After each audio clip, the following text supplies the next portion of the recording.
A'udzu billahi minasyaitonir rajim. Bismillahirrahmanirrahim. Uhayyikum tahiyatan islamiyatan tahiyatan li ahlil jannah wa tahiyatan min qalbin namiqin bihubbikum. Lastu khairum minkum wa lastu bi ahsana minkum. Assalamu alaikum warahmatullahi wabarakatuh.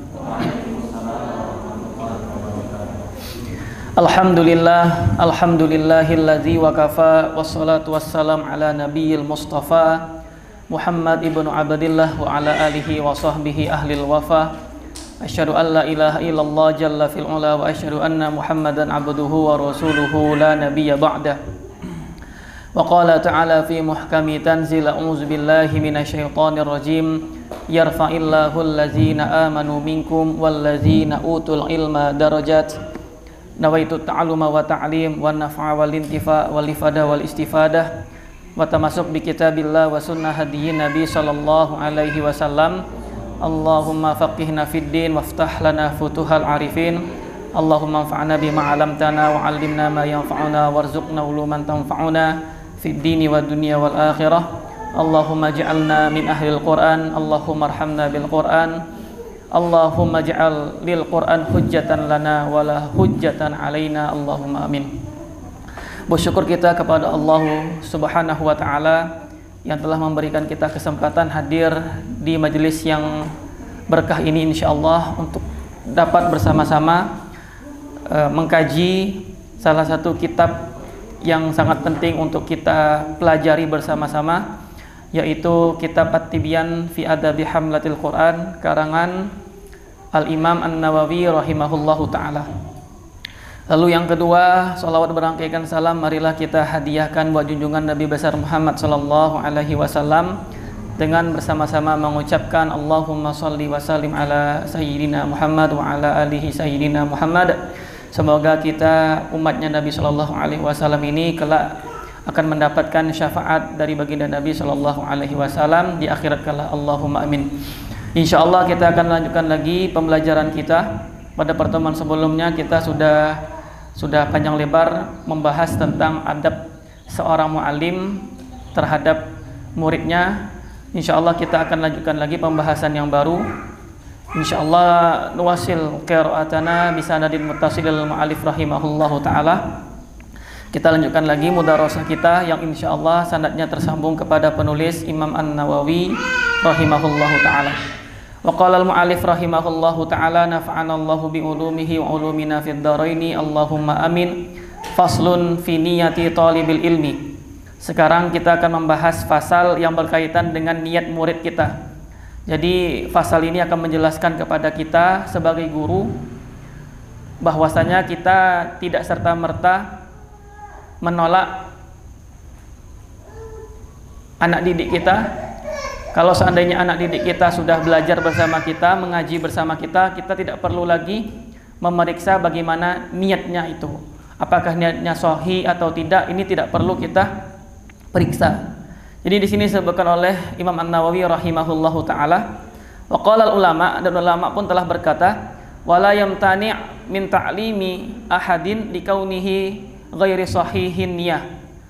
Jadi jangan sampai seorang muallim, seorang guru itu jangan sampai menghalangi atau menolak mengajarkan seseorang dikarenakan niatnya tidak sahih. Jadi kalau seandainya ada anak didik, murid yang datang kepada kita untuk ngaji kepada kita, itu jangan kita katakan, wah niat kamu itu tidak benar, niat kamu ini salah, lalu kita menolaknya mentah-mentah. Jangan seperti itu.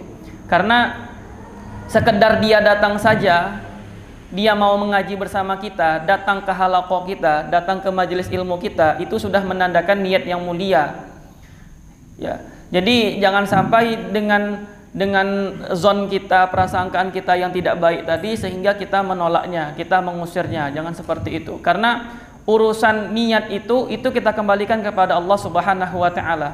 Karena kaidah yang berlaku dalam masalah ini, dalam masalah bermuamalat, kita hanya dituntut untuk dapat menghukumi secara zahirnya saja. Apa yang tampak di kita itu yang bisa kita hukumi. Dia datang ke hadapan kita, mengaji bersama kita, ya udah kita hukumi bahwasanya dia mau belajar bersama kita. Adapun niatnya nanti bagaimana, apakah niatnya sahih, niatnya tidak baik, atau bagaimanapun itu kita kembalikan kepada Allah Subhanahu wa ta'ala. Sebagaimana dahulu kala dikisahkan Usama bin Zaid pernah mendapati ada tawanan musuh, yang dimana musuh itu mau dibunuh oleh Usama bin Zaid, akan tetapi musuh ini telah berikrar mengucapkan 2 kalimat syahadat. Karena zonnya, prasangkaannya Usama bin Zaid tadi mengira bahwasanya apa yang diikrarkan orang itu hanya untuk apa namanya itu, menjaga dirinya agar dia tidak dibunuh oleh Usama bin Zaid. Jadi karena prasangkaan seperti itu, karena niat orang ini masuk Islamnya tidak baik ini, maka yaudah tetap saya bunuh. Apa yang terjadi ketika sampai berita itu kepada baginda Nabi Shallallahu Alaihi Wasallam? Nabi itu marah, gitu. Marah, orang ini telah bersyahadat, musuh ini telah bersyahadat, kenapa juga dibunuh? Karena masalah niat apapun, dia mau masuk Islam bagaimanapun niatnya, mau terjaga dirinya, terjaga hartanya, itu urusan dia sama Allah Subhanahu wa ta'ala. Yang penting ketika dia telah bersyahadat, otomatis dia sudah masuk Islam. Begitu juga anak didik kita datang belajar bersama kita, itu jangan ditanya niat kamu apa ke sini, untuk cari duit atau apa, tak ada seperti itu. Cukup kita hukum secara zahirnya, adapun yang batinnya kita kembalikan dia kepada Allah Subhanahu wa taala. Faqad qala Sufyan wa ghairuh, dan berkata Sufyan dan selain dari Sufyan, talabuhum lil ilmi niyah. Nah, ini Masya Allah ini perkataannya. Dia menuntut ilmu saja itu sudah bagian dari niat. Iya kan? Dia menuntut ilmu saja itu sudah bagian dari niat yang suci, niat yang mulia. Dia datang ke majelis ilmu itu sudah bagian dari niat. Wa qalu talabna al-ilma li ghairillahi ta'ala. Jadi ulama ada yang berkata, mereka berkata, sesungguhnya dahulu kami mencari ilmu li ghairillahi ta'ala, bukan karena Allah Subhanahu wa ta'ala. Fa aba al-ilma ayyakuna illa lillah. Maka ilmu itu menolaknya sampai kita niat hanya untuk Allah Subhanahu wa ta'ala. Dulu pernah dikisahkan oleh mungkin dari ustadz dan ustazah, mungkin pernah mendengar ada guru di STI itu namanya Ustadz Setio. Ada Ustadz Khairul Da'i, ada Ustadz Setio ya. Jadi Ustadz Setio pernah bercerita, ada murid yang dia itu ketika belajar awalnya masih salah niat, mungkin niatnya masih tidak baik, atau mau cari ijazah saja atau apa saja gitu.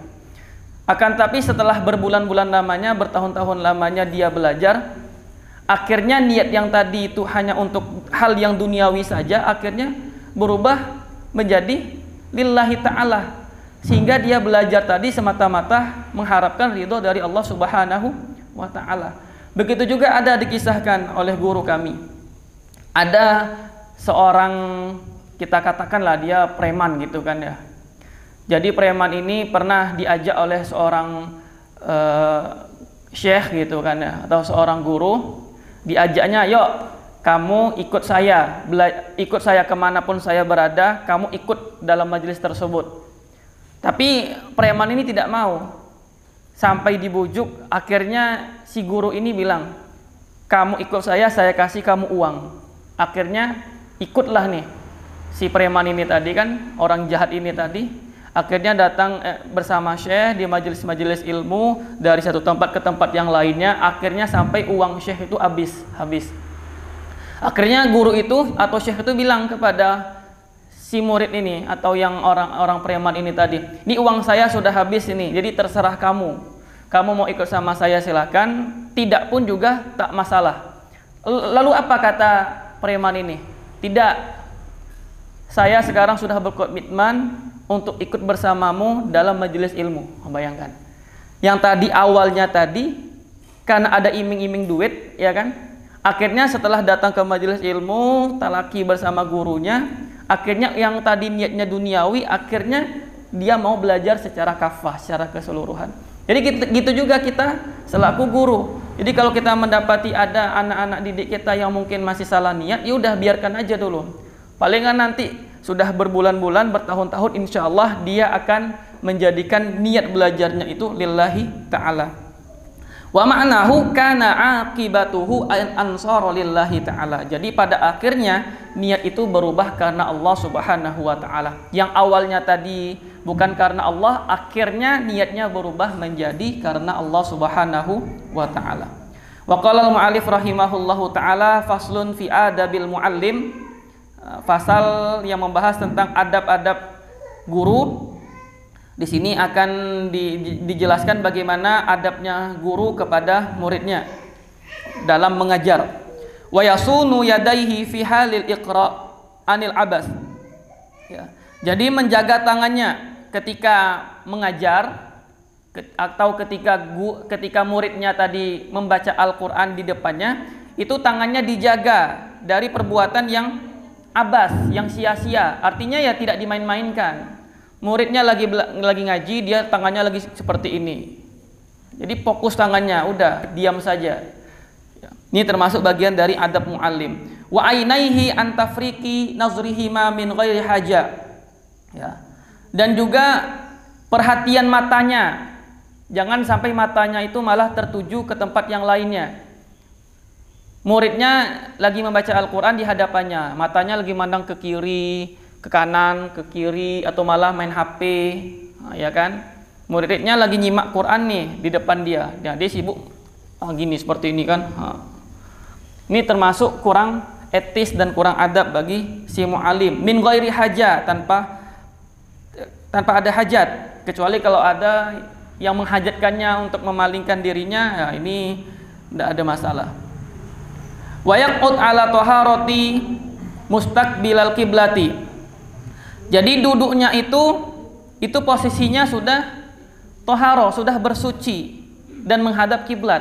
Ini kan toharo dan menghadap kiblat. Ini kan tidak perkara wajib ya, tidak perkara wajib. Artinya kalau seandainya kita duduk menyimak anak itu, sementara kita tidak dalam keadaan bersuci atau bahkan tidak menghadap kiblat pun sebenarnya tidak berdosa juga gitu. Cuma ini bagian dari adab seorang muallim, hendaknya ketika muridnya itu lagi menghafal Al-Qur'an atau menyetorkan hafalan Qur'an, itu hendaknya dia pun dalam keadaan bertoharo atau bersuci. Wa yajlis biwaqar, dan duduk dengan tenang. Wa takunu siyabuhu baydan nazifa, dan bajunya itu putih nan bersih. Ini putih ini ya tidak disyaratkan ya. Yang penting itu bersih. Yang pantas untuk dilihat. Jangan bajunya pakai kausan, ya kan? Ini tidak layak seorang guru berpakaian seperti itu di hadapan murid-muridnya. Wa idza wasala ila maudhi'i julusihi shalla rak'ataini qoblal julus. Dan jikalau si mu'alim tadi, si guru tadi itu telah sampai ke tempat duduknya, jadi sebelum duduk itu dia sholat dulu 2 rakaat. Shalla rak'ataini qoblal julus. Ya, sholat dulu 2 rakaat sebelum dia duduk, sawaun kanal maudhi masjidan aw ghairah. Jadi sama saja, baik tempat yang dia mau duduk itu berada di dalam masjidkah atau di luar masjid.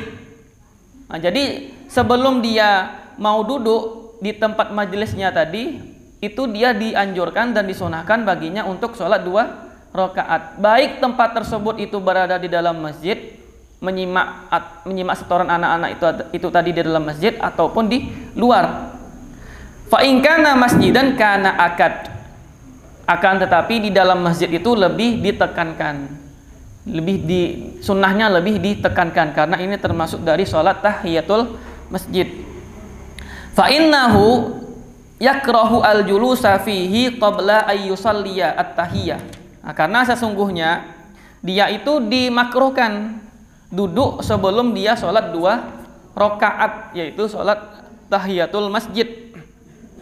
Wa yaqut mutarabbi'an insya'a. Dan juga duduknya tadi, si mu'alim tadi duduknya posisinya seperti ini nih. Apa ini? Bersila ya. Mutarabbi'an itu artinya duduknya bersila. Ini termasuk adab yang bagus. Au ghairu mutarabbi, atau selain daripada itu.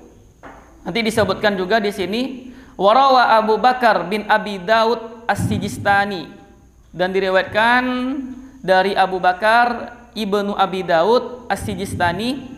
Sijistani itu nisbat ke sebuah tempat yang namanya Sijistan. Apa Sijistan ini? Negara apa? Ini yang negara yang ada tantannya itu. Apa Kirgistan ya atau apa ini Sijistan ini? Bi isnadihi dengan sanadnya yang tersambung ke anna Abdullah ibnu Mas'ud, sesungguhnya Abdullah ibnu Mas'ud, semoga Allah meridhoinya, telah sesungguhnya Abdullah ibnu Mas'ud kana yukri'un nas, sesungguhnya ketika orang-orang itu membaca di hadapannya fil masjidi, di dalam masjid, jasian ala rukbatayhi, duduknya itu jasian ala rukbatayhi. Jasian ala rukbatayhi itu duduknya bersimpuh. Nah, jadi di sini kalau kita lihat dari teksnya di dalam kitab Tibyan ini, setidaknya ada dua cara duduknya mu'alim yang boleh kita katakan ya adabnya layak gitu untuk dilihat. Yang pertama duduk bersila yang seperti ini, yang kedua duduk bersimpuh. Bersimpuh itu yang bagaimana? Yang seperti ini kan ya? Yang seperti ini kira-kira duduk bersimpuh itu. Ya. Wa qala al-mu'allif rahimahullahu taala faslun fi i'zazil ilmi. Lalu kita akan menjelaskan pasal yang berkaitan dengan fi i'zazil ilmi. Itu kurang lebih artinya i'zaz itu mengagungkan ilmu. Jadi pasal ini kita akan menjelaskan bagaimana kita itu seharusnya mengagungkan ilmu. Ya, karena ilmu itu kan kama qala Imam Malik, al ilmu yu'ta wala ya'ti. Ya Ustaz. Ilmu itu didatangkan, bukan malah ilmu itu yang datang. Ini dikisahkan dulu ketika ada anak khalifah di zaman Harun bin Rashid ya Ustaz. Di zaman Harun ar-Rasyid, ketika itu sang khalifah datang menghadap Imam Malik ya, bin Anas, agar Imam Malik bin Anas berkenan datang ke rumahnya untuk mengajarkan ilmu kepada anaknya. Apa jawaban dari Imam Malik bin Anas? Sebenarnya kalau kita lihat ini kan khalifah. Masa khalifah tidak kita iyakan jawabannya? Kalau zaman sekarang mungkin presiden. Masa jawaban presiden ketika minta diajarkan anaknya, Kaisang dan sebagainya gitu kan? Saat Muslim minta diajarkan Kaisang, anaknya Bapak Presiden gitu. Masa menolak kan seperti itu? Ini kan apa undangan yang mulia gitu ya. Tapi apa jawaban dari Imam Malik bin Anas? Ini mau khalifah mau tidak, yang penting apa kata Imam Malik tadi? Al ilmu yu'ta wala ya'ti. Ilmu itu didatangkan. Apa intinya? Intinya anak kamu tuh datang ke saya, datang ke halaqah saya gitu. Biar apa? Biar kita menandakan ilmu itu kita agungkan, kita muliakan. Ini kan disebutkan oleh al-mu'allif rahimahullahu taala. Wa min adabihi, dan termasuk adab juga bagi si mu'alim, dan ini adab yang sangat ditekankan, al-mutaqqidah. Adabnya sangat ditekankan. Wa ma yu'tani bihifzihi, dan sangat perlu diperhatikan untuk dijaga an la yuzilla al-ilma. Jangan sampai kita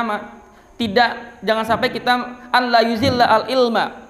Ya. Kita tidak merendahkan ilmu. Bagaimana kita merendahkan ilmu itu? Fayadhhaba ila makanin yunsab ila man yata'allam minhu liyata'allam minhu fihi. Jadi termasuk yang merendahkan ilmu itu, si guru itu pergi ke tempat muridnya yang dimana si guru tadi mengajarkan ilmu di sana.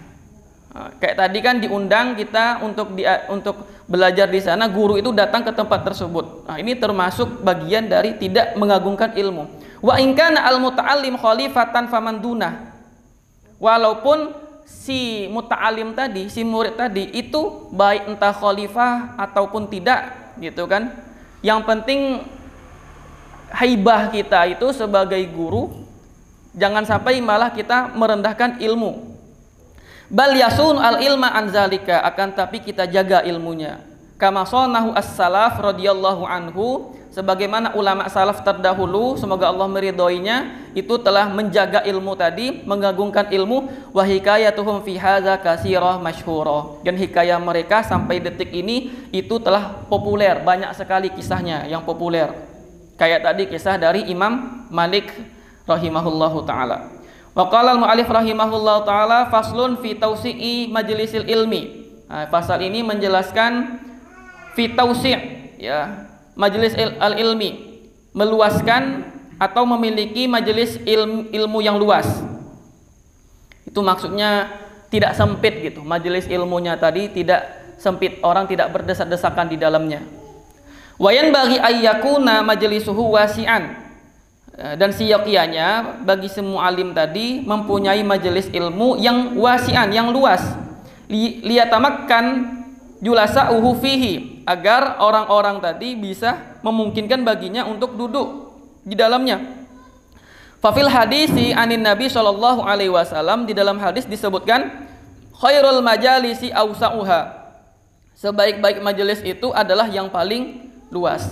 Rawahu Abu Daud fi sunanihi fi awaili kitabil adab bi isnadin sahih, diriwayatkan oleh Abu Daud di sunannya di awal kitab adab dengan isnad yang dengan sanad yang sahih, bin riwayati Abi Sa'id Al-Khudri radhiyallahu anhu, dari riwayat sahabat Abi Sa'id Al-Khudri radhiyallahu anhu.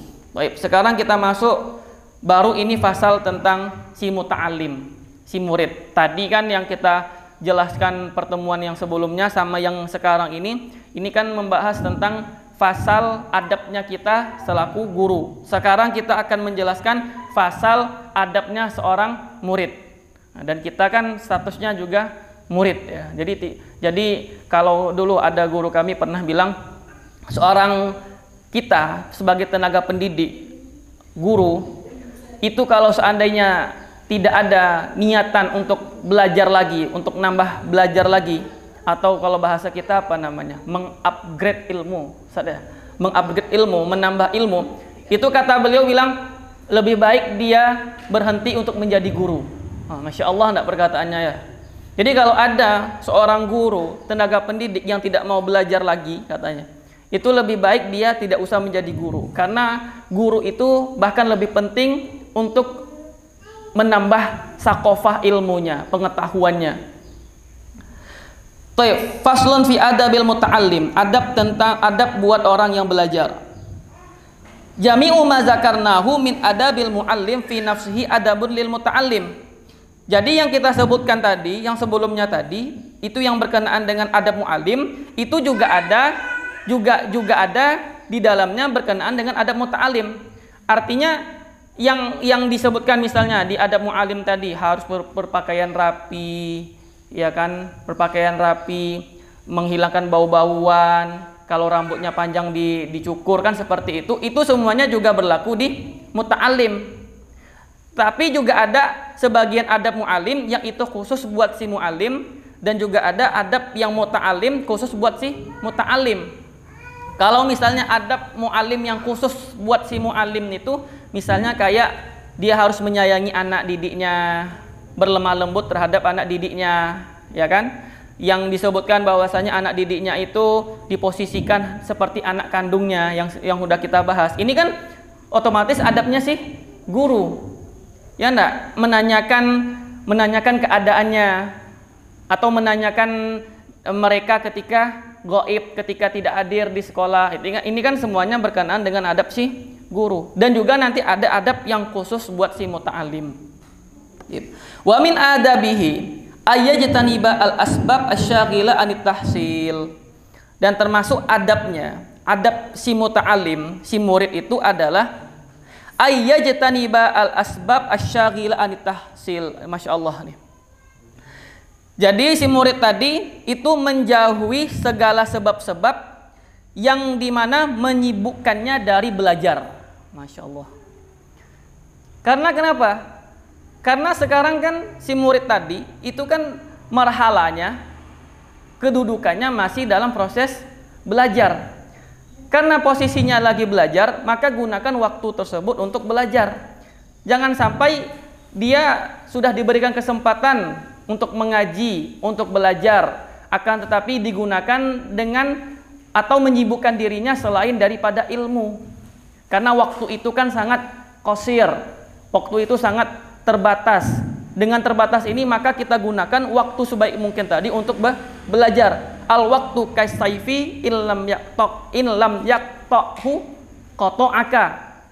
Karena waktu itu kan bagaikan seperti pedang. Ya, kalau engkau leha-leha tuh lambat-lambat, tidak fokus dengan waktumu, maka dia akan memotongmu, kan seperti itu. Oleh karena itu juga ada sebagian ulama yang mengatakan manishtaghala fima la ya'ni fata fima ya'ni. Jadi bagi barang siapa orang-orang yang menyibukkan dirinya kepada sesuatu yang tidak berguna, maka dia akan kehilangan sesuatu yang itu berguna. Artinya seperti si murid tadi, si penuntut ilmu tadi, seharusnya kan dia menyibukkan dirinya dengan belajar saja, dengan menghafal, dengan memurojaah, dengan bermuzakarah. Akan tetapi yang seperti ini malah tidak digunakan sebaik mungkin, malah disibukkan dengan hal-hal yang tak bermanfaat, main HP lah, ngegame lah, hafalah segala macamnya, sehingga hal-hal yang tadi itu fata fima yani, maka akan kehilangan sesuatu yang sangat berharga tadi.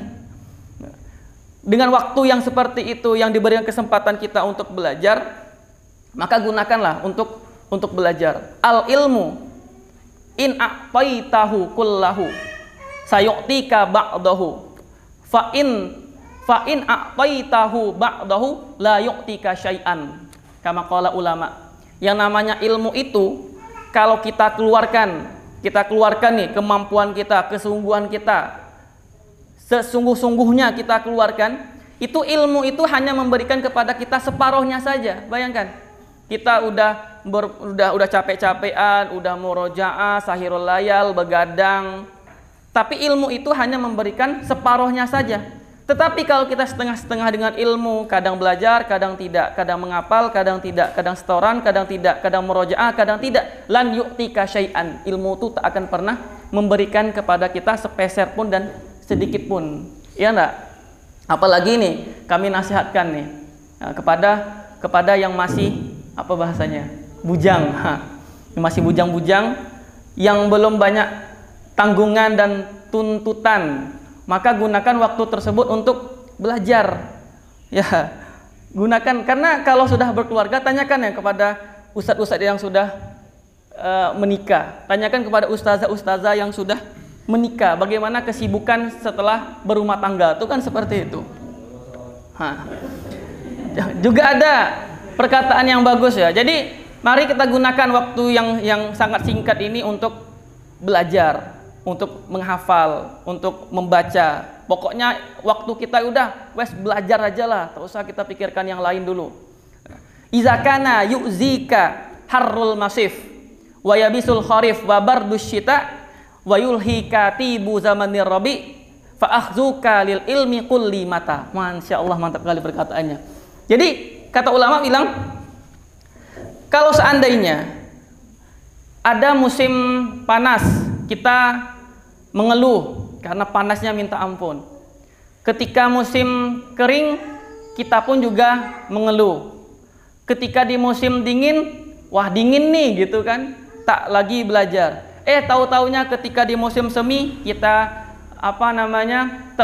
terlena dengan musim semi, akhirnya kita malas untuk ngapa-ngapain. Pertanyaannya, fa akhzuka lil ilmi kulli mata. Kapan mau belajar?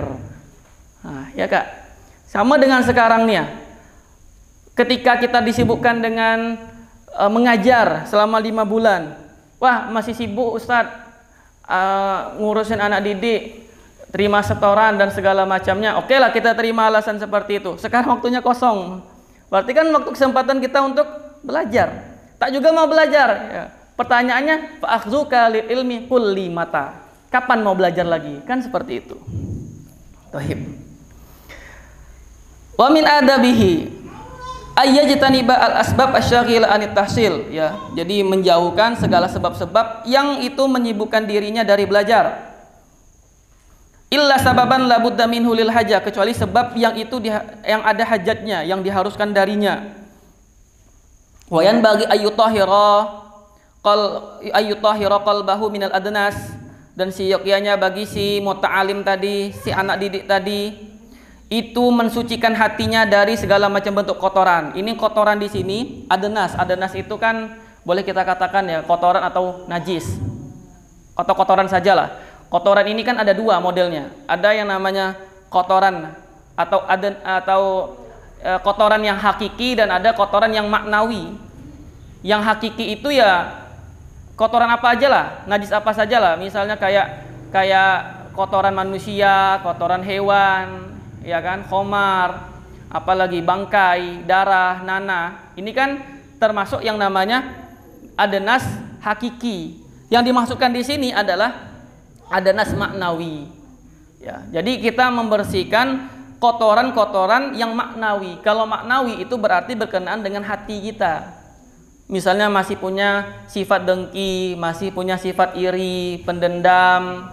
Pokoknya yang itu kotor hatinya, maka dibersihkan terlebih dahulu. Wi'a'nya tadi, kalau kata Syekh Shalih Utsaimin dalam kitabnya Ta'zimul Ilmi, ini kan hati itu diibaratkan seperti wi'a.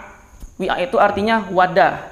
Jadi wadah itu sebelum dapat menampung sesuatu, maka harus dibersihkan terlebih dahulu, disucikan terlebih dahulu. Sebagaimana Imam Syafi'i pun juga pernah berkata, syakautu ila waqi'in su'a hifzi fa arsyadani ila tarkil ma'asi wa akhbarani bi annal ilma nurun wa nurullahi la yuhda li'asi. Aku mengadu kepada Imam Waqi' akan susahnya hafalanku.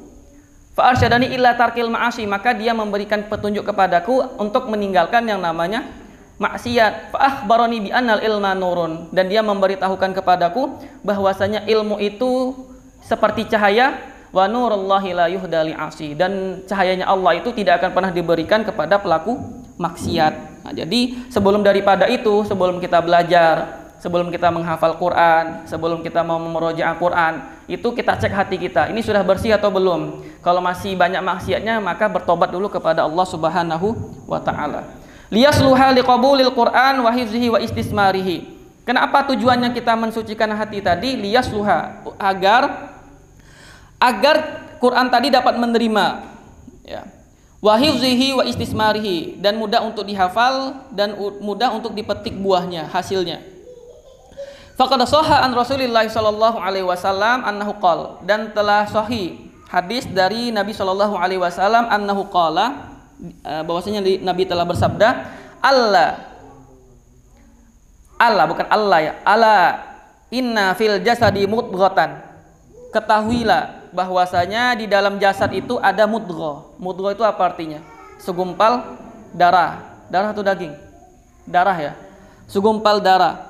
Iza soluhat soluhal jasadu kulluh. Jika baik, maka baiklah jasad itu seluruhnya. Wa iza fasadat fasadal jasadu kulluh. Tapi jika rusak, maka rusaklah jasad itu seluruhnya. Ala wahiyal qalb. Dan ketahuilah bahwasanya itu adalah hati. Al-qalb, hati. Jadi yang namanya, kan kalau kita lihat bahwasanya ketika kita melakukan sesuatu, atau boleh kita katakan ya melakukan kemaksiatan, itu biasanya kan hati kita atau apa namanya, batin kita itu biasanya terbesit di dalamnya kan. Hati kita itu kadang terbesit di dalamnya itu. Jangan lakukan itu maksiat tuh, itu dosa. Kadang seperti itu kan. Itu kalau seandainya baik hatinya, maka insya Allah dia tidak akan pernah melakukannya. Tapi kalau seandainya sudah terkalahkan, bisikannya tadi itu yang baik-baik tadi sudah terkalahkan, disebabkan karena saking banyaknya maksiat dan nafsu yang dia kerjakan, otomatis rusak semuanya. Karena yang namanya nafsu itu kan la amaratum bisu. Gimana sebelumnya Ustaz Fikri? Innan nafsa la amaratum bisu, ya. Sesungguhnya yang namanya nafsu itu kan pasti membawa kita, menggiring kita kepada yang jelek-jelek, yang buruk-buruk. Wa qad ahsanal qail, benarlah ada orang yang berkata, yutayyabu al-qalb lil ilmi kama tutayyabu al-ardu lizira'ah. Jadi hati itu yutayyabu al-qalbu lil ilmi. Ya, kalau baik hatinya untuk ilmu, kama tutayyabu al-ardu lizira'ah, sebagaimana tanah itu baik untuk dijadikan zira'ah, bertanam. Artinya seperti ini. Artinya jadi di permisalan, kalau seandainya tanah itu baik, bagus tanahnya, pasti ketika kita menanam sesuatu itu pasti akan tumbuh, betul enggak? Tapi kalau seandainya tanah itu rusak, tanah itu ya rusak lah gitu. Jadi kalau kita tanam sesuatu pasti tidak akan tumbuh. Begitu juga dengan hati. Hati kalau seandainya dia baik, suci, jarang melakukan kemaksiatan, maka ilmu itu mudah untuk masuk di dalamnya. Tapi sebaliknya kalau seandainya hati itu kotor, hitam, maka susah ilmu itu masuk ke dalamnya. Wayan bagi ayatawaddu ali muallimi wa yata'addab ma'ahu. Dan seyogianya bagi si murid tadi itu untuk berendah hati, yatawaddu, ya. Rendah hati terhadap gurunya, wa yata'addab ma'ahu, dan berperilaku baik terhadap si gurunya. Wa in kana asghar minhu sinnan, walaupun si gurunya tadi itu lebih kecil, lebih muda daripada si muridnya. Masya Allah. Wa aqalla syahratan wa nasaban wa salahan, dan walaupun si gurunya tadi itu masih muda, dia tidak syahro ini tidak terlalu setenar muridnya, nasabnya juga tidak terlalu mulia, dan tidak soleh-soleh betul daripada si muridnya. Kalau kita lihat di dalam Quran surah Al-Kahfi, di sana dijelaskan, dikisahkan bagaimana Nabi Musa alaihi salam, seorang nabi, bahkan rasul, termasuk rasul ulul asmi, dijuluki oleh Allah Subhanahu wa taala sebagai kalimullah. Akan tetapi dengan yang sebegitu banyak derajatnya di sisi Allah Subhanahu wa taala, tidak sungkan-sungkan datang ke Nabi Khidir untuk menuntut ilmu. Apa kata Nabi Musa kepada Nabi Khidir? Qala lahu Musa hal attabi'uka ala an tu'allimani mimma ullimta rusyda. Ya kan? Si Nabi Musa tadi berkata kepada Nabi Khidir, ya, untuk agar Nabi Khidir itu mau mengajarkan ilmu kepada Nabi Musa alaihi salam. Kalaulah Nabi Musa seperti itu saja, nabinya Allah, kalimnya Allah, rasulnya Allah, ulul azmi, termasuk rasul ulul azmi, masih mau belajar ke Nabi Khidir, fama baluna izan. Bagaimana kondisi kita yang ilmunya masih sedikit, tidak hafal Quran, tak paham ilmu bahasa Arab, ilmu nahwu, ilmu shorob, dan cabang-cabang ilmu yang lainnya, otomatis kita itu lebih banyak butuh ilmu daripada mereka yang itu derajatnya sudah Masya Allah, sudah sangat tinggi, tapi masih butuh dengan belajar. Wa tawaddu' lil ilmi, dan juga tawaddu', sebagaimana yang sudah kita jelaskan ya sebelumnya. Dan si mu'alim juga harus tawadhu', dan si muta'alim, si muridnya pun juga harus tawadhu', rendah hati terhadap ilmu. Fabi tawadhu'ihi lil ilmi yudrikuhu, karena dengan tawadhu'nya terhadap ilmu tadi maka dia akan mendapatkannya. Ya, karena salah satu kunci kita mendapatkan ilmu itu kita tidak sombong, kita tidak angkuh. Ya, kita harus tawadhu', karena disebutkan oleh para ulama ya, bahwasanya ilmu itu la yahsulu alal amroini, tidak akan didapatkan dengan dua perkara. Yang pertama bagi orang yang mustahyi atau mustahyi, yang kedua adalah orang yang mutakabbir. Nah, jadi yang pertama itu orang yang malu, dan yang kedua adalah orang yang takabbur.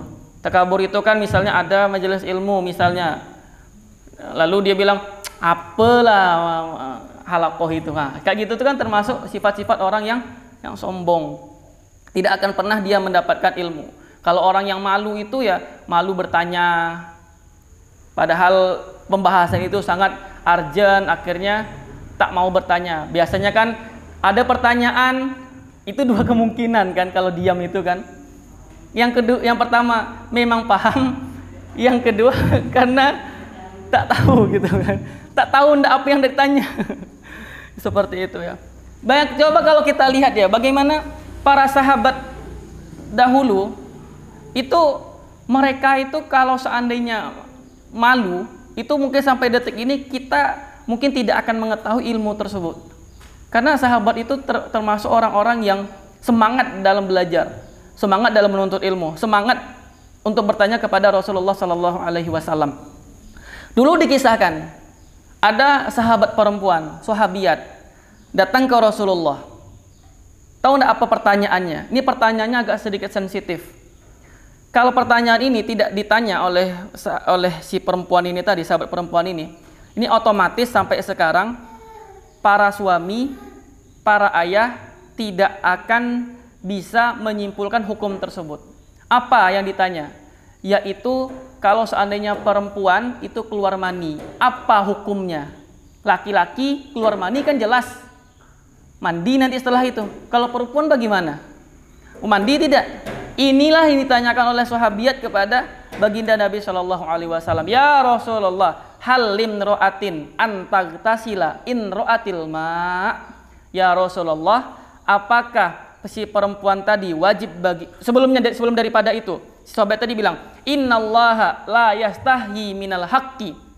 Ya Rasulullah, sesungguhnya Allah Subhanahu wa taala itu tidak malu dalam perkara yang hak dan yang benar. Fahal limra'atin antagtasila in ra'atil ma. Apakah si perempuan itu wajib baginya untuk mandi kalau dia lihat atau keluar air mani?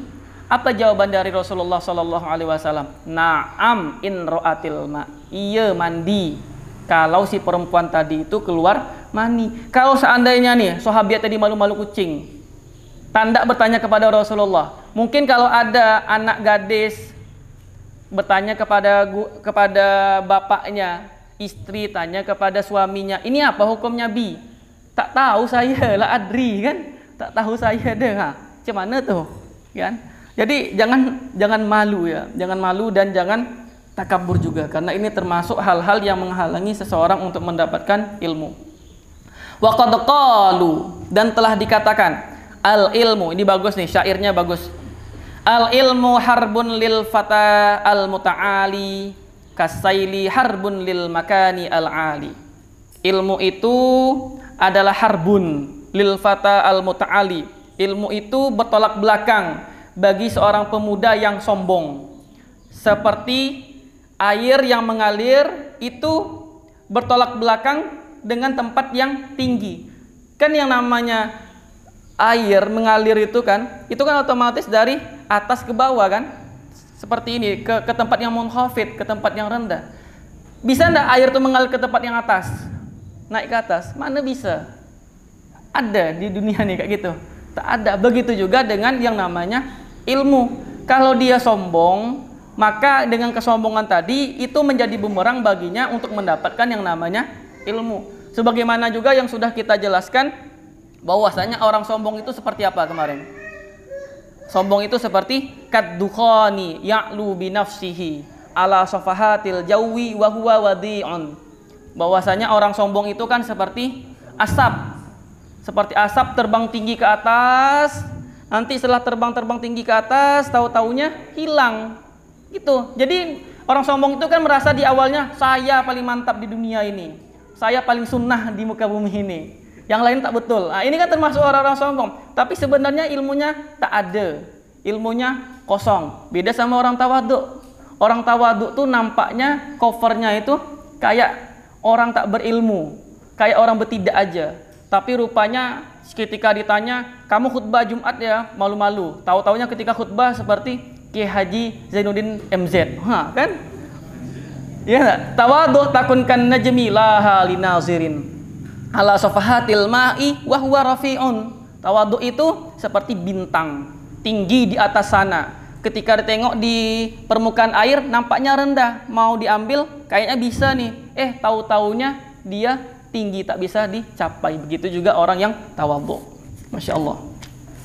Wa yanbaghi ayang qada li muallimihi, dan seyogyanya bagi si murid tadi untuk mematuhi gurunya, wa yushawiruhu fi umurihi, dan berkonsultasi bermusyawarah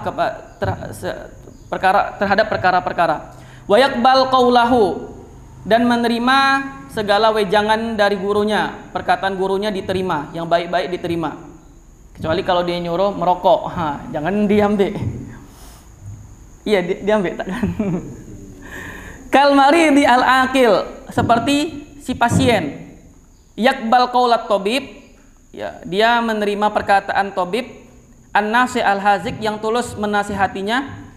Wa hadza aula, Jadi perkataan guru itu ya lebih utama lagi. Kalau kita pergi ke rumah sakit, kita mengeluh dengan sakit kita, apa yang dikatakan dokter, kita ngangguk aja, iya. Jangan makan ini ya, jangan makan ini, jangan makan ini, jangan minum ini, jangan minum ini, jangan suka begadang, jangan telat makan. Iya kata kita kan. Tapi guru bagaimana? Masa guru yang memberikan kita nasihat? Kalau tabib itu kan dia mengobati penyakit luar, fisik. Tapi kalau guru apa yang diobatinya? Sampai penyakit dalam pun, sampai hati kita pun akan diobati oleh guru kita. Seharusnya perkataan mereka itu lebih diutamakan untuk diiyakan seperti itu. Dan kata ulama pernah menjelaskan, fa innat tabiba wal muallima kilahuma la yansohani hidahuma lam yukroma. Jadi kalau seandainya tabib, dokter dan guru tadi itu tidak dimuliakan dan tidak dihormati, la yansohani, maka dia tidak akan memberikan nasihat iza lam yukroma, karena dia tidak dimuliakan. Wa qala al-mu'allif rahimahullahu ta'ala faslun fi ahliyati al-muallimi wa ihtiram at-talib lahu. Nah, ini pembahasan tentang seorang murid itu mencari guru yang berkompeten, ahliyatil muallim, yang ahli di bidangnya atau yang berkompeten di bidangnya, wa ihtiram at-talib lahu, dan juga penghormatan si talib kepada si guru. Wala yata'allam illa mimman kamulat ahliyatuhu.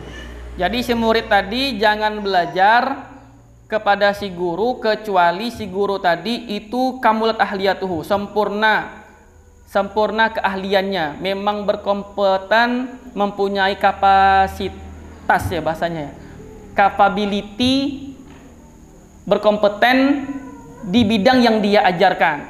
Kita mau cari guru dalam ilmu Quran, maka cari guru yang paham ilmu tajwid, ilmu makharijul huruf. Kalau bisa dengan mereka yang paham tafsir. Kalau seandainya kita mau belajar fikih atau usul fikih, maka cari guru yang paham ilmu fikih dan usul fikih. Kalau seandainya kita mau menikah, cari guru yang paham tentang ilmu nikah. Ya kan? Karena menikah itu perlu belajar. Enak kalau udah nikah ini bisa nyinggung-nyinggung jomblo. Kalau tak gini kan tak bisa. Ya Ustaz Tio ini kan. Wa zahara diyanatuhu, dan jelas agamanya. Jadi dari sini setidaknya bisa kita ambil dua poin penting yang disebutkan oleh Imam Nawawi rahimahullahu taala. Jadi guru yang harus kita cari itu yang pertama, dia memang di bidangnya, berkompeten di bidangnya, yang pertama. Yang kedua, dia memiliki agama yang bagus, memiliki akhlak yang bagus. Artinya jangan sampai dia nyuruh orang tapi dia tak mengerjakan. Dia nyuruh anak didiknya baca Quran, dianya tak baca Quran. Dia nyuruh anak didiknya untuk murojaah Quran, dianya tak murojaah Quran. Dia nyuruh anak didiknya untuk sholat, dia tak sholat. Pokoknya cari yang seperti itu. Yang pertama dia memang ahli di bidangnya, yang pertama. Yang kedua itu memang agamanya jelas. Wa tahaqqaqat ma'rifatuhu, dan benar-benar dia mempunyai ma'rifah, ilmu. Washtuhirat syianatahu, dan dia terkenal mempunyai capability ilmu. Faqad qala Muhammad bin Sirin, dan telah berkata Muhammad bin Sirin, wa Malik bin Anas, dan Imam Malik, dan selain daripada keduanya dari ulama salaf. Ini Muhammad bin Sirin ini termasuk ulama kibar at-tabi'in ya, termasuk ulama kibar dari tabi'in. Jadi apa perkataan mereka? Ini terkenal kali perkataannya ya. Hazal ilmu dinun. Sesungguhnya ilmu ini adalah bagian dari agama. Fanzur amman ta'khuzuna dinakum. Maka perhatikan dan lihatlah kepada siapa engkau mengambil agamamu. Jadi karena ilmu ini termasuk bagian dari agama kita, maka kita harus perhatikan kepada siapa kita mengambil ilmunya. Jangan sampai kita mau belajar sesuatu tapi gurunya tidak berkompeten di bidangnya. Kita mau mencari guru yang itu mau mengajarkan kita tentang tajwid, Tapi dia malah tak tahu apa itu idgham. Idgham itu dua, terbagi dua, biguna sama bilaguna aja tak tahu, kan? Seperti itu. Wa alaihi ayanzura muallimahu bi ainil ihtiram. Dan hendaknya bagi si muallim si murid tadi itu untuk menghormati, ya, menghormati muallimnya. Wa ya'taqid kamala ahliyatihi. Jadi setelah kita memilih guru itu tadi sebagai untuk menjadi guru kita, maka yang pertama kali yang harus kita lakukan adalah kita menghormatinya, yang pertama. Yang kedua, poin penting juga ini. Wa ya'taqid, dan kita meyakini bahwasanya guru yang kita pilih tadi itu memang mempunyai ilmu yang kredibilitas. Dia memang ahli di bidang itu. Jangan sampai udah kita tunjuk dia sebagai guru, tahu-taunya kita berbisik dalam hati kita, tak botol nih. Kayak gitu ya. Warujahanahu ala tabaqatihi. Ya, dan juga kita mengetahui keunggulannya.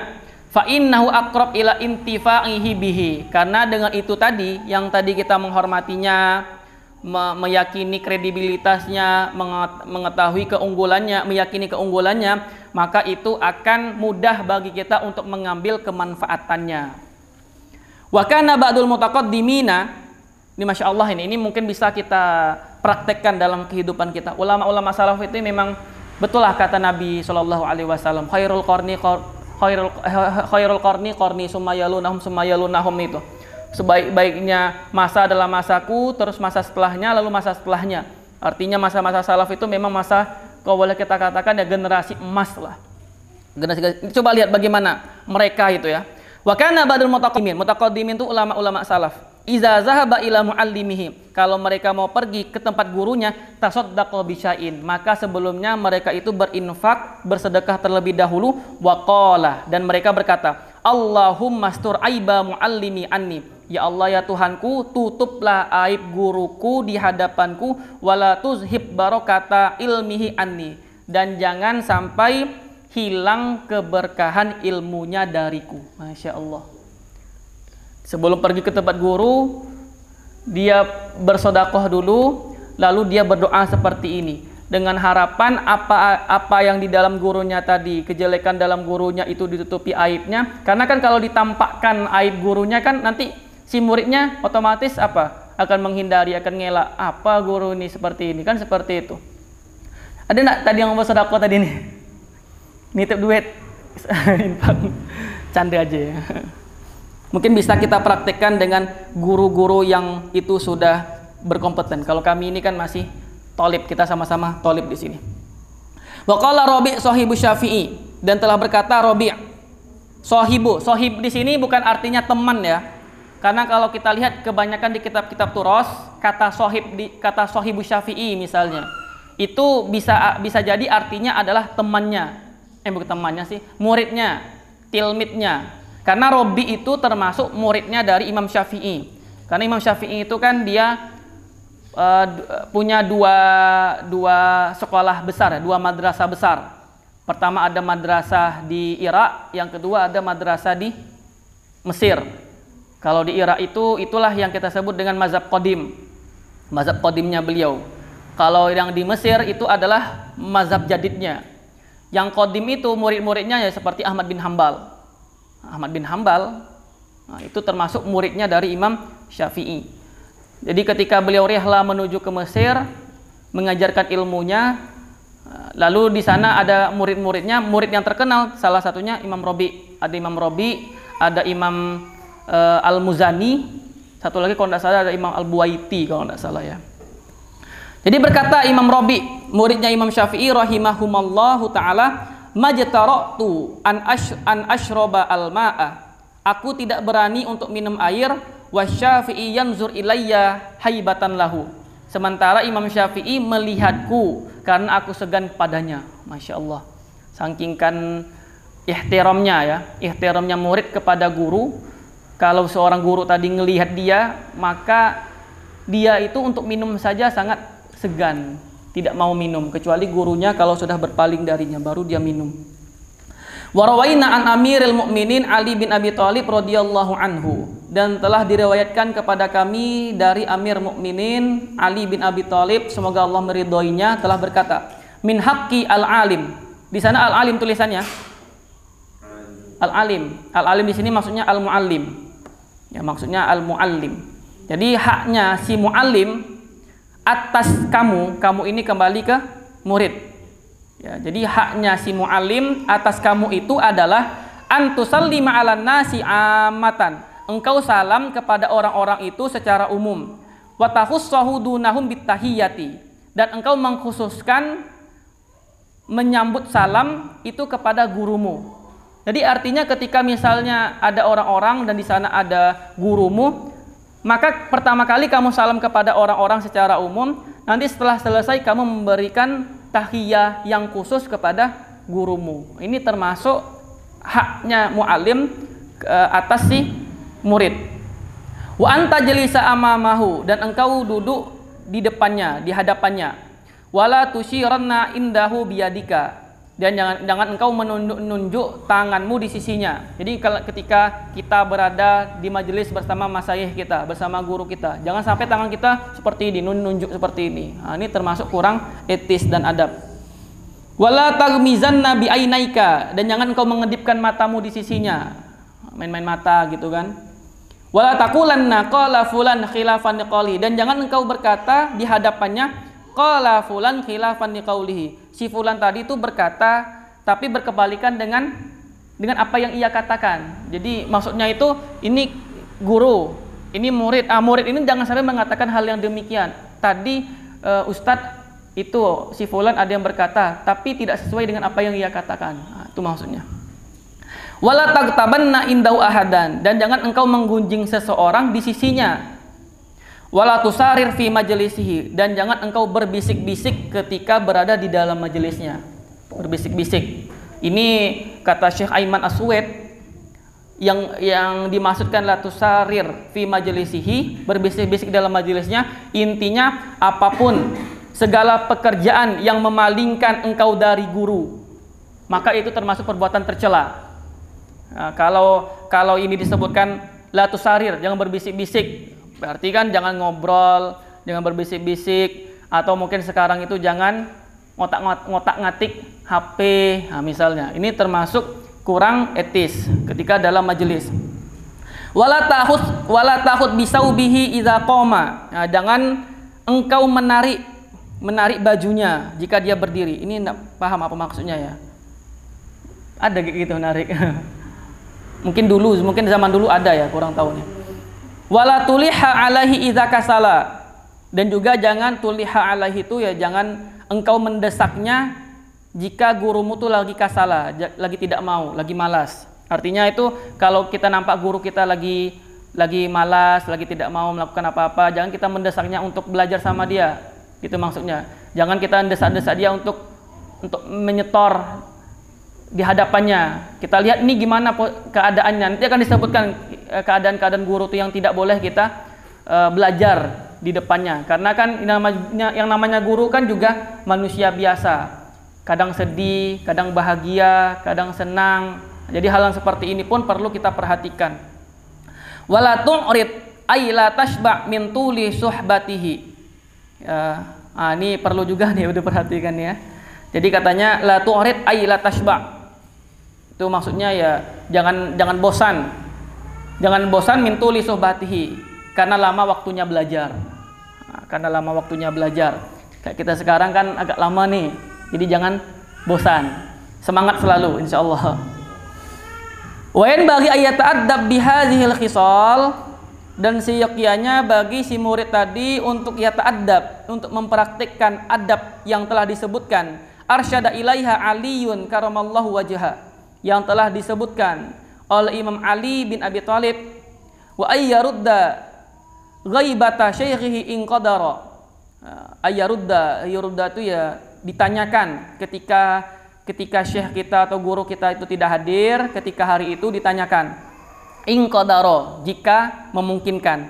Fa in ta'azzara alaihi radduha, tapi kalau seandainya tidak memungkinkan, maka fa in ta'azzara alaihi radduha, kalau seandainya tidak memungkinkan untuk ditanya, fariqu zalikal majlis, maka tanya di luar majelis, jangan di dalam. Jadi kalau memungkinkan pertama di dalam majelis ini untuk ditanyakan kemana, aina antum ya syekhi ya muallimi ya ustazi. Kalau memungkinkan, kalau tak memungkinkan mungkin setelah majelis ditanyakan. Nanti kalau semalam lagi gini, oh gitu. Apa lagi? Gitu loh pokoknya. Wa qala al-mu'allif rahimahullahu taala faslun fi adabi dukhuli ila majlisil ilmi. Ini adab yang berkenaan dengan adab duhul, adab masuk ke majelis ilmu. Ini ada adab-adab yang harus kita perhatikan. Wa yadkhulu ala syekhi kamilal khisal. Ini takdir kalamnya wa yadkhulu at-talib. Jadi ketika si talib, si murid tadi masuk ke hadapan syekh itu hendaknya dengan keadaan kamilal khisal, dengan keadaan yang sempurna. Seperti apa keadaan yang sempurna itu? Mutanazzifan bima zakarna fil muallim, bersih. Ya, dia bersih keadaannya sebagaimana yang telah kita sebutkan adab-adab yang berkaitan dengan si guru. Apa contohnya yang semalam? Pakaian yang bagus, yang baik, memakai wangi-wangian, bersiwak, memotong kumisnya kalau ada, membiarkan jenggotnya. Nah, ini kan adab muallim, maka adab muta'allim pun juga berlaku di sini. Mutatahhiran, dan juga dalam keadaan bersuci, musta'milan lisiwaki, ya, dan bersiwak, farighal qalbi minal umuri asyaghila, ya, dan hatinya tidak disibukkan dengan yang lainnya. Memang ketika datang ke syekh itu memang hatinya untuk belajar saja, bukan untuk yang lainnya. Wa alla yadkhula bighairi isti'zanin idza kana syekhu fi maudi'in yuhtaju fihi ila istizan, dan jangan masuk ya ke tempat syekh tersebut tanpa minta izin terlebih dahulu jikalau syekh tersebut berada di suatu tempat yang butuh, yang dimana tempat tersebut harus kita izin di dalamnya. Misalnya kayak kantor ya, kantor itu kan tak selonong-selonong masuk aja, izin dulu. Assalamualaikum Ustadz. Waalaikumsalam. Maza turid? Ana uridu kaza kaza kaza. Aywa, thayyib, tafaddal bid-dukhul. Baru masuk.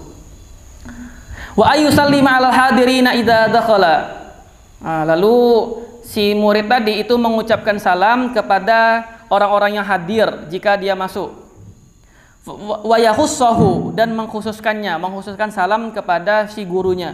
Wa ayyusallima 'alaihi wa 'alaihim idza insarafa, dan begitu pula mengucapkan salam ketika beranjak pulang. Idza insarafa itu ketika dia pulang. Ketika masuk ucapkan salam, baik bagi orang yang ada di sana ataupun bagi syekhnya, tapi syekhnya dikhususkan nanti ketika dia pulang lagi, beranjak pulang atau keluar dari ruangan tersebut tetap diucapkan salam. Kama jaa fil hadithi falaisatil ula ahaqqa minas saniyah. Karena yang pertama itu mana tadi? Karena yang nomor pertama itu tidak lebih utama dari yang kedua. Wala yatahatta riqaban nas, dan jangan si murid tadi melangkahi orang-orang karena dia pengen duduk di bagian yang paling depan di saf yang pertama, tapi dia terlambat, orang-orang sudah duduk di majelis tersebut. Nah, ini jangan sampai kita melangkahinya. Tapi bagaimana solusinya? Bal yajlis haitsu yantahi bihi al majlis, tapi dia duduk di tempat yang tersisa. Jadi kalau di belakang itu tersisa, ya udah duduk tempat tersebut, jangan sampai melangkahi orang-orang. Kecuali illa ayyazana lahu asy-syaikhu fit taqaddum, kecuali kalau syekhnya memberikan izin kepadanya untuk maju ke depan. Dia terlambat tadi, lalu syekhnya bilang, anta taqaddam, kamu maju ke depan. Kalau syekhnya sudah kasih izin seperti ini, baru dia maju. Au ya'lam min halihim isa rozalika, atau seandainya si thalib tadi itu mengetahui bahwasanya orang-orang tersebut ridho tempatnya diambil, ya, atau mempersilahkan. Jadi dia mengetahui bahwasanya orang yang di sekitarnya tadi itu mempersilahkannya untuk maju ke depan. Ini baru maju. Wala yuqim ahadan min maudhihi, dan juga jangan kita memberdirikan orang agar kita duduk di tempat tersebut. Misalnya kan sudah duduk misalnya Bang Nando udah duduk di situ, lalu kita bilang anta kum anta, Berdiri Bang Nando. Kita duduk tempat situ, ngambil tempat dia. Karena mungkin kita mengira ini tempat udah di booking lama. Jadi kami yang berhak duduk di tempat tersebut. Tidak boleh seperti itu. Karena siapa yang duduk di situ maka itu dia yang haknya. Jadi bagaimana caranya kalau sudah ada orang yang duduk di tempat tersebut? Solusinya kata Nabi Shallallahu Alaihi Wasallam, la yuqimu ahadun la yaqumu ahadan minkum summa yajlisu fihi walakin tafassahu wa tawassa'u. Jadi jangan orang itu mendirikan orang lain agar dia duduk di tempat tersebut, akan tetapi tafassahu wa tawassa'u, tapi dilapangkanlah dan diluaskan, gitu ya. Fa'in asara ghairahu wala yuqim ahadan min maudhihi. Jadi jangan seseorang tadi, si Thalib tadi mendirikan orang lain agar dia min maud dari tempatnya. Fa'in asarahu ghairahu, walaupun orang itu merelakannya. Lam yakbal iktidaan bibni Umar radhiyallahu anhuma, karena orang tersebut itu tidak meneladani sifat dan akhlaknya dari Ibnu Umar radhiyallahu anhuma. Karena dikisahkan di hadis riwayat Imam Tirmizi, dulu pernah Ibnu Umar masuk ke sebuah majelis, lalu ada orang yang itu berdiri mempersilakan Ibnu Umar duduk di situ. Ibnu Umar tidak mengiyakan, karena orang itu sudah duduk di situ, jadi tidak perlu kita duduk di tempat tersebut. Illa ayyakuna fi taqaddumihi maslahatal lil hadirin, kecuali kalau dia maju tadi itu ada kemaslahatannya. Kemaslahatannya ya seperti mungkin dia itu sebagai qori, dia yang membacakan. Kalau dalam majelis hadis, majelis sama hadis itu kan biasanya ada qori yang tetapnya, itu ada yang membaca tetapnya. Jadi biasanya qori tadi duduknya di samping syekh ini, pas di samping syekh. Kebetulan orang ini terlambat. Nah, kalau yang seperti ini tak ada lagi nanti yang baca hadis tersebut, ya kan? Nah, maka boleh dia maju karena ada kemaslahatan. Atau misalnya dalam majelis tahsin, kebetulan suara dia yang lebih bagus daripada yang lainnya, daripada murid yang lainnya. Nah, maka di sini ada kemaslahatan, dia boleh maju ke depan. Au amarahu syekh bizalika, atau syekh yang memerintahkannya. Wala yajlis fi wasatil halaqah ila darura, dan jangan dia duduk di tengah-tengah halaqah kecuali dalam keadaan darurat. Wala yajlis baina sahibaihi bi ghairi iznihima, dan jangan dia duduk menyisip di antara teman-temannya tanpa izin. Apa istilahnya? Menyempil lah ya. Nah, ada temannya duduk dua orang di sini, dia nyempil di tengah-tengahnya tanpa ada izin, ini tak boleh. Fa in fasaha lahu qa'ada. Tapi kalau seandainya itu dilapangkan, baru dia duduk. Wadomma nafsuhu, baru dia bergabung. Jadi dua orang tadi kan adabnya kita jangan nyempil, tapi cari tempat yang kosong. Tapi kalau seandainya orang itu membuka bagi kita, baru boleh kita duduk dan bergabung bersama orang tersebut. Wa qala al-mu'allif rahimahullahu ta'ala, faslun fi adabi talibil ilmi